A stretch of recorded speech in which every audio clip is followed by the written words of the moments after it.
Good morning students. Result से related एक breaking news आ रही है कि GNDU इवन सेमेस्टर एग्ज़ाम्स का रिज़ल्ट आ गया है।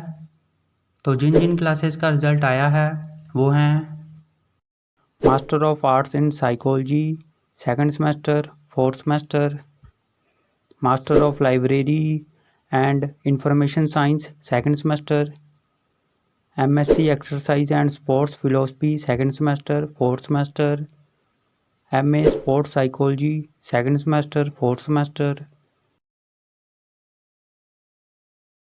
तो सभी स्टूडेंट्स GNDU की ऑफिशियल वेबसाइट पर जाकर अपना अपना रिजल्ट चेक करें gnu.ac.in पर। ऑल दी बेस्ट सभी स्टूडेंट्स को। उम्मीद है कि आप सबका रिजल्ट बहुत ही अच्छा आया होगा और सभी स्टूडेंट्स पास होंगे। तो जैसे ही किसी और क्लास का या फिर किसी सेमेस्टर का रिजल्ट आता है तो हम आपको बता देंगे। तब तक इस वीडियो को लाइक कर दो, शेयर कर दो, चैनल सब्सक्राइब कर दो और बेल आइकन ज़रूर प्रेस कर देना। Thank you.